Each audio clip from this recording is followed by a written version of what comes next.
uma pessoa começou a me confrontar. Confrontar, não senti confrontar não, querer me refutar na Bíblia, né? Dizendo que a igreja vai passar pela grande tribulação. Aí eu usei um argumento para ela, né? Aí ela não respondeu, ficou falando outras coisas. Não, porque Deus nos ajuda, a gente tem mesmo que viver para Deus. E eu perguntei assim, ela disse, eu digo, o que é a tribulação? Jesus disse que é uma tribulação, uma angústia, como nunca houve, nem antes nem depois. Nunca houve. Aí um disse assim, numa live lá, um disse assim, ora, mas quem somos nós? Se os apóstolos passaram por grandes tribulações, grande luta, quem somos nós para não passar? Aí eu disse, grandes tribulações passam hoje quem vive para Deus. Procura alguém que está lutando para viver para Deus, para te procurar saber o que ele está passando. Isso é fácil. Procura, e sobretudo em lugares aonde não é permitido o cristianismo, como era nos tempos de Paulo. Para nós é espiritual, é angústia, é peso, é luta para todo lado. E é fácil? Mesmo assim é fácil? Agora, se somasse a isso uma perseguição literal, de morte. Aí eu disse para ela, eu digo, bom, se a igreja vai passar por causa disso, porque os apóstolos passaram por grandes tribulações, e nós vamos passar por uma grande tribulação por causa disso, eu digo, agora me responda, quem é de nós que tem coragem de dizer que suportou, que vai aguentar de pé uma tribulação maior do que a que Paulo passou? Porque a tribulação, o próprio Jesus disse que nunca houve e nem haverá. Quem sou eu para dizer que posso ficar de pé? Eu digo, então não fica de pé nenhum. Não fica de pé nenhum, meu irmão. Eu disse para ela, eu digo, é muita luta. E agora eu vou dizer que eu vou suportar algo maior do que Paulo suportou. Ah, mas Deus me ajuda em tudo. E no entanto tem muita coisa que eu não consigo fazer. Mas Ele está pronto para me ajudar. Por falha dele? Não, porque Ele ajuda. Está dito aí, Ele ajuda. Quem faz é a gente. Quem tem que se dedicar, ouvir a palavra, andar de acordo, é a gente. E às vezes a gente não faz, mas Ele está sempre ajudando. E eu digo, quem é que tem coragem de dizer que suportará uma tribulação maior do que a que Pedro passou, que Paulo passou? Porque ele diz que nem antes nem depois haverá. Eu digo, porque a grande tribulação, a igreja não estará aqui, porque ela tem caráter punitivo sobre a terra, sobre a desobediência. Pode ver que quem abre o selo da grande tribulação não é o diabo não. Quem é que abre o selo? Quem é? Quando começa a tribulação no capítulo 6, começa no 5 a narrativa. Quem é que abre o selo? Quem é? É o Satanás? Quem que abre os 7 selos? Quem que abre? O Senhor.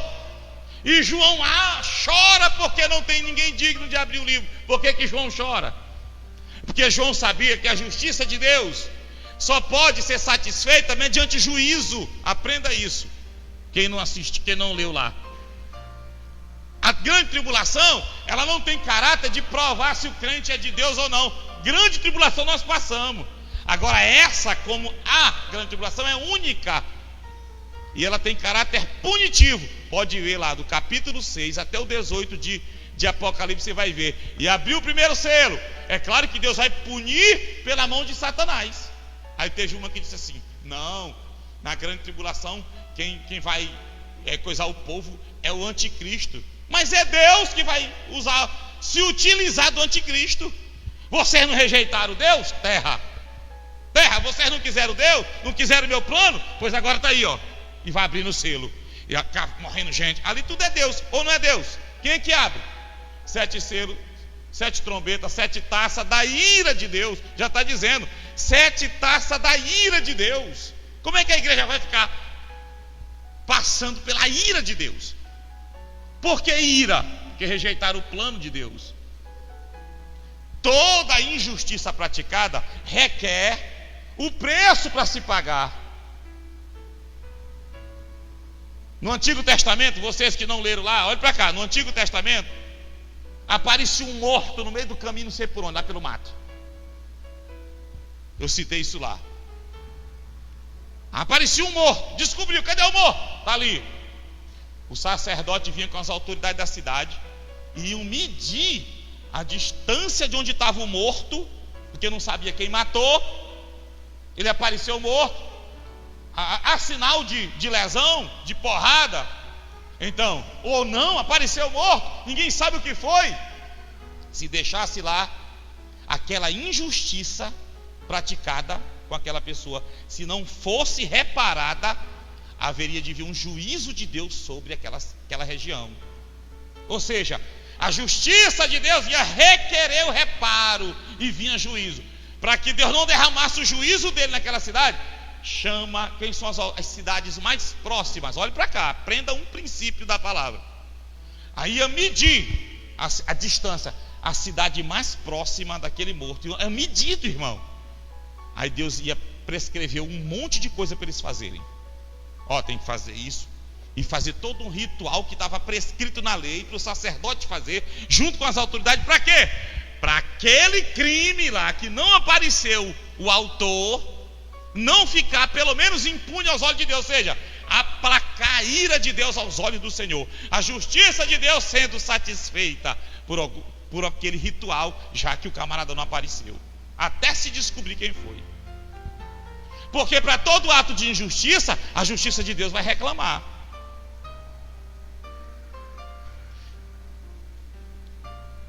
Hoje eu disse para uma pessoa assim, eu digo, olha, ontem você devia ter chegado cedo lá na praça, porque você tinha compromisso. E Deus falou lá no nosso coração que Ele não tinha ficado satisfeito, porque é ingratidão. Então pede perdão. Então alguém não pode se zangar, tem que ir com sinceridade, está sendo orientado pelo Senhor, porque senão vai ficar algo que a justiça de Deus vai reclamar depois. É por isso que Jeremias diz, de que se queixa o homem, senão dos seus próprios pecados. Por quê? Porque quando ele fere a justiça de Deus, isso vem para ele. Se não reconhecer, se não pedir perdão, se humilhar diante do Senhor, a justiça de Deus não será reparada, satisfeita. Olhe para cá, e vai vir juízo. O que é a grande tribulação? Eu expliquei lá. O que é a grande tribulação? É Deus agora dizendo, todos os crimes que a terra cometeu e não foram reparados, e a justiça de Deus não foi satisfeita, Deus vai requerer na grande tribulação.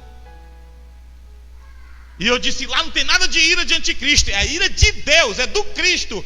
Porque tem um texto lá em Apocalipse 6 que o povo corria para debaixo das rochas e clamavam para as rochas cair sobre eles, e dizia, e nos livra da ira do Cordeiro. Quem já leu esse texto? Cair sobre nós, porque a morte tinha sido afastada e o desespero era grande, eles queriam morrer, não conseguiam, e diziam, venha nos matar, cai sobre nós e nos livra da ira do Cordeiro. Por quê? Porque Deus está agora purificando a terra. Mas para purificar, Ele não pode só começar a abençoar, Ele tem que fazer o quê? Ele tem que reivindicar a justiça. E é por isso que Ele vai derramar o juízo. Por quê? Porque todas as injustiças, desde o começo da terra até agora. Por que a igreja não vai passar pela grande tribulação? Duvido se alguém me diz. E duvido se alguém traz um pouquinho d'água. Duvido. Por que a igreja não vai passar pela grande tribulação? Alguém entendeu o que é a grande tribulação aqui? Deu para entender? É o derramado juízo de Deus, reparando a justiça, satisfazendo a sua justiça. Houve uma injustiça, como Ele é justo, não é o juiz da terra, mas como Ele é justo, Ele viu e Ele vê tudo, Ele vem para requerer que seja reparado. E o que é o reparo? Um preço tem que ser pago. Davi, 3 anos de fome, olha para cá, 3 anos de fome em Jerusalém, 3 anos de fome em Israel. Davi foi orar, Senhor, o que está acontecendo? Porque garanto que já tinham orado, manda chuva, jejum, faz jejum, mas não vinha chuva, e o povo já passando fome, 3 anos. Davi vai onde o Senhor, Ele é o líder maior, Deus vai tratar com ele. Falava às vezes direto com ele, e às vezes usava profeta para falar com ele. A injustiça em Israel, e chegou o tempo agora de eu pedir a satisfação. E o que foi? Saul exterminou os gibeonitas. Saul matou covardemente os gibeonitas. E agora a minha justiça clama. A maldição está vindo porque houve uma injustiça praticada e não houve reparo. Ninguém pagou por esse preço. Davi não foi perguntar para Deus: e que preço é? De jeito nenhum. Quem foi que Israel atingiu? Quem foi que Israel feriu? Os gibeonitas. Ele, como representante, mandou um recado para os gibeonitas: o que vocês querem para pagar a injustiça praticada por Saul? Quem já leu esse texto? Aí os gibeonitas disseram: não queremos ouro, não queremos prata, não queremos outra coisa, porque quem nos feriu foi aquele louco daquele Saul, e nos matou, tentou nos exterminar. E o que vocês querem? Queremos 7 homens da casa de Saul na nossa mão para a gente enforcar. Davi disse: está dado, está fechado. Pegou 5 homens e levou. E a Bíblia diz que eles levaram. Davi escolheu, poupou Mefibosete por causa da aliança que ele tinha feito com Jonatas, e mandou 7 homens, eles enforcaram. E o texto lá embaixo diz assim. E aí, ó, olha, eu vou ver o texto aqui, ó, só para você ver o que diz, ó. Depois que enterraram tudo, volte 2 capítulos. Nós estávamos em 22, né? 2 Samuel 22, 2 Samuel 21. Só um capítulo, aliás. Olha lá, ó. Olha o versículo 1. Houve nos dias de Davi uma fome de 3 anos consecutivos. Isso aqui é profundo para nós, viu? Olha aqui, ó. Isso aqui é coisa para a gente aprender. Para às vezes alguma coisa não está funcionando na nossa vida, a gente perguntar o que foi que a gente fez. Porque pode ser a ira de Deus se manifestando, porque Ele é justo, e Ele não abre exceção na palavra dele para ninguém. Não abriu para Davi, vai abrir para nós. Vocês estão entendendo? Então, se não está reparado, ele vai vir. Agora ele vai vir no tempo dele. E eu veja que foi cometido em que tempo isso aqui? Foi um mal feito para alguém, atingiu alguém lá. Olha o versículo 1. E houve nos dias de Davi o que, irmão? Fome de 3 anos. Não tinha chuva, não tinha nada, se acabando tudo. Aí tem essa história que eu já contei. Olha lá, ó. Versículo 14, ó. Depois que mataram tudo, os 7 que eles pediram, eles que pediram. Quem deu o preço? Os gibeonitas. Porque é como quem diz, ó. Olha para mim aqui rapidinho, ainda a gente lê. Quando você pega e bate alguém, fere alguém, na hora que você comete um crime contra alguém, você atinge alguém, na lei dos homens, o que acontece? Nasce para você um dever de reparar, e nasce para ele um direito de ser reparado. Por isso que tem direito de ser indenizado, tem indenizações, é isso, sim ou não? Então nasce para mim um dever. Por que nasce um dever? Porque a lei diz que na hora que eu atingir, ela já prescreveu o que eu pago se eu cometer aquele crime. Nasce para mim um dever, e para ele lá que foi atingido, um direito. Se o juiz, com todo o instrumento que ele tem no Estado, não reparar, vai ficar uma injustiça na terra, não vai? Sim ou não? Vai ficar uma injustiça. Muito embora o homem tente dizer que, está entendendo? Assim aos olhos de Deus, aquele mal não foi reparado, nem aos olhos da justiça humana e nem aos meus olhos. Então bem ali vai ter maldição. Você já viu falar de gente que cometeu crime por aí, se escondeu e só vive na linguagem do Maclay lá, se lascando? Para onde vai? É porque a maldição é aquilo de Caim, todo tempo, ó, para onde vai, a maldição vai atrás. Porque a justiça de Deus está em cima, ó. Meteu um erro. Então olha aqui, ó, agora tem um tempo. Ela vem agora, ó. O mal foi cometido quando? Saul, na loucura dele, ninguém sabe a contagem de ano. Aí está aqui Davi, ó. Começa a fome. Por quê? Porque chegou o tempo da justiça de Deus se requerer, porque não foi. Porque é o seguinte: se não foi reparado, se não foi satisfeito, não foi pago, qualquer hora pode vir um juízo. E essa hora não é nossa. E aqui chega no colo de Davi. A bomba explode no colo de quem? Como a gente diz por aí? De Davi. Porque Saul já vivia debaixo de maldição, e ele nunca ia reparar. O país ia se acabar. Agora lá, ó. Aí quando chega lá no versículo 14, ó, todo mundo já morreu, enterraram os ossos de todo mundo, ó. enterrar os ossos de Saul e de Jonas, seu filho, na terra de Benjamim, em Zelá, não sei, na sepultura de seu filho, de seu pai Quis, e fizeram tudo o que o rei ordenara. E depois disto, completem aí. Deus se tornou favorável com a terra. Por quê? Porque por ele ser Deus justo, ele não podia ser favorável. Ele tinha que vir com justiça, porque o que tinha lá é quando ele olha para alguém que está debaixo de uma maldição, irmão, quando ele vê a maldição. Uma vez eu vi um pregador falando sobre aquela capa de Bartimeu. A capa de Bartimeu era uma capa de maldição que ele carregava.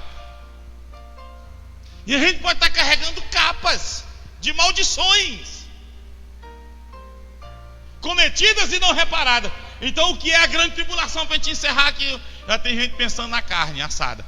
Sim, o que é a grande tribulação? O que é que eu disse? O que é a grande tribulação? Não sou eu não, eu estou pensando no café com farinha. Não, não tem. Sim, mas se estiverem por aí, hein? O que é a grande tribulação? O derramar da ira de Deus para punir a terra por todos os pecados cometidos e injustiças praticadas ao longo dos anos. Como era que Jesus ia reinar nessa terra? E essa terra ia ser uma bênção, 1000 anos de paz, de prosperidade, com essa terra amaldiçoada. Como? Ela tinha que passar por isso. Sim ou não? Por isso que o milênio veio depois, entendeu? Sim ou não? Aí ele vem reinar e agora a justiça já foi satisfeita. Agora eu vou fazer uma pergunta: por que a igreja não vai passar pela grande tribulação? Nós também não cometemos injustiça? Nós também não erramos? Nós não somos dessa terra também? Por que a gente não vai passar pela grande tribulação para ser purificado também tudo junto? Por que não? Nós não. Igreja não. Por que não? Hã? Alguém está justificado em Cristo? Alguém completa, fala, clareia? Hã?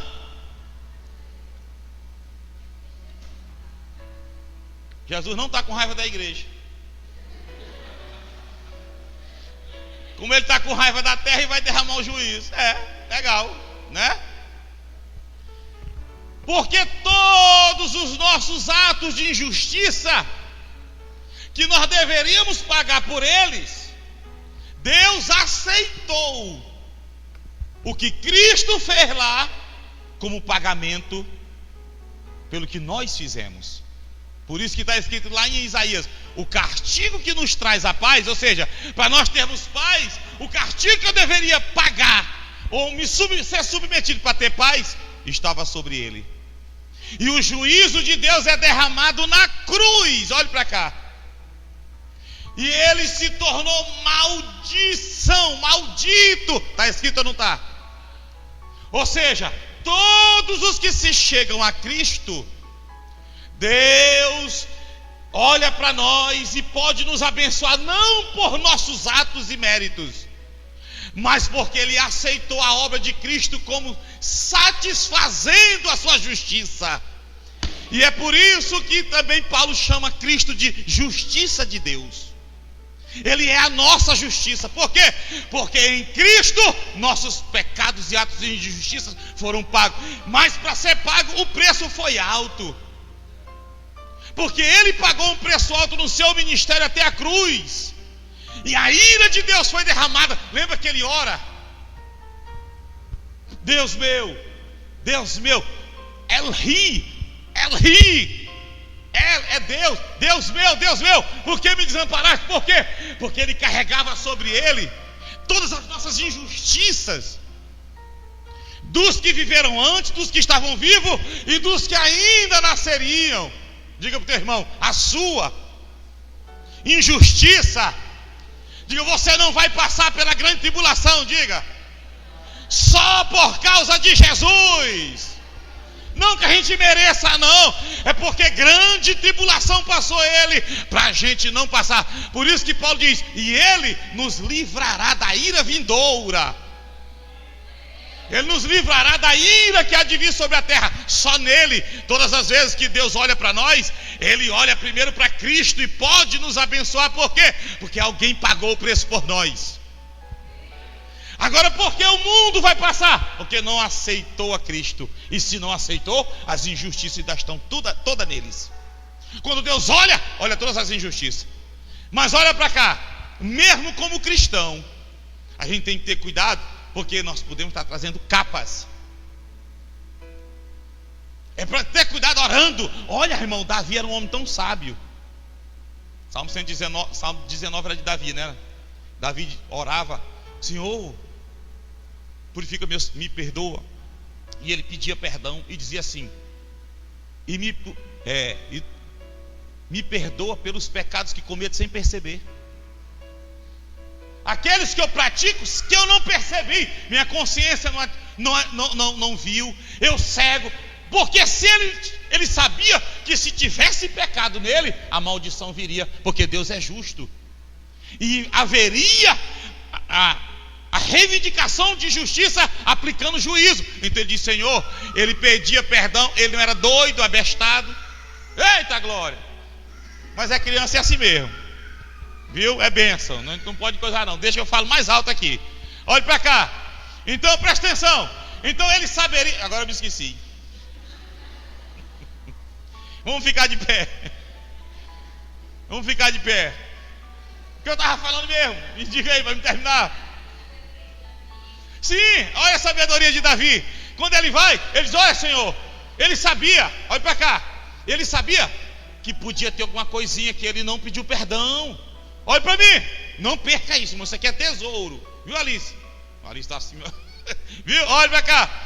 No Salmo 51, Davi diz assim: Senhor, os meus pecados estão sempre diante de mim. Eu já não sou abestado. O que eu fiz? Então, tu sabe, irmão, o que tu fez. Eu sei. Eu só cometi injustiça mesmo, mas me purifica com... Eu não sei se o nome aquilo é isopo. Eu vi um pregador dizendo que era como aquelas buchas de interior. Não tem aquelas buchazinhas de interior que a mãe, quando pega o menino depois de uma semana que não banha direito, agarra ele assim e diz: eu que vou te banhar. Não! Irmão, o menino tem medo de banhar é desde esse tempo. É com aquela bucha. Metia no sabão grosso assim, diz: peraí, a costa está encarnida. Aí metia assim, ó, e o menino fica... Herdaram isso aí desde esse tempo. Que hoje a buchinha é molinha, mas a buchinha é macia. É tão macia que não tira sujo. Mas naquele tempo, irmão, era aquela bucha. Como é o nome daquilo, Anny? É bucha mesmo, né? Que fica, nasce assim, ó. Aí tirava, botava para secar. E botava no banheirinho lá, no correcinho da pai, e deixava lá. E aí ficava por aqui, por aí. Menino era banhado, 7 dias. Eu vi um pregador dizendo: olha aí o nome da... Ai, meu pai. Quando o menino terminava de banhar, irmão, ele estava da cor da camisa da Amanda ali, ó. Vermelho. Tá entendendo? Eu vi um pregador dizendo que era mais ou menos o que Davi estava dizendo para Deus: Senhor, me purifica com isopo. Pega aqui um negócio para rasgar assim, para arrancar o pecado de mim. Tira tudo de mim. Porque os pecados que eu cometo estão diante de mim. Mas ele é sábio, ele entende da justiça de Deus. Olha aqui, ó. Davi era consciente do conceito de justiça de Deus. Ele dizia: Senhor, e os que eu pratico sem perceber, perdoa também o teu servo. Porque ele não queria maldição. João, na ira de lá, em capítulo 5, ele está no céu. Ele chora, porque ele viu um livro selado com 7 selos. E alguém gritou: quem é digno de abrir o livro e de desatar os seus 7 selos? E aí, o que a Bíblia vai dizer? E ninguém no céu, nem na terra e nem debaixo da terra for achado digno de abrir o livro. Por quê? Porque para aplicar a justiça tem que ter exemplo de justiça. E homem nenhum pode. Aos olhos de Deus só poderia ser aplicada por alguém que nunca errou, para dizer: eu posso te chamar a atenção, porque eu... Está entendendo? E ninguém foi achado. E por que João chorava? Porque não foram achado ninguém. Aí o ancião disse: não chores. Não chores. Por quê? O leão da tribo de Judá venceu para abrir o livro e desatar os 7 selos. Agora volta para o assunto aqui. Por que ele chorava para abrir o livro? Porque João entendia o conceito de justiça de Deus. Ele sabia, irmão, que apesar de ser duro, mas não poderia ter bênção nessa terra, não poderia ter paz, não poderia ter Deus derramando nela, se não tivesse a justiça, o juízo aplicado, o julgamento aplicado, a punição aplicada. Como eu posso pensar que a igreja vai passar pela grande tribulação? Ela vai estar na glória com o Senhor. Porque Jesus disse: ah, pastor, então a igreja não vai passar, quer dizer que a igreja quer ficar no bem bom. Bem bom? Bem bom é para o mundo agora. Quem vive para Deus não está no bem bom não. Jesus disse: olha, vocês agora choram, vocês agora sofrem, enquanto o mundo sorri. Mas chegará o dia que vocês vão sorrir e o mundo chorar.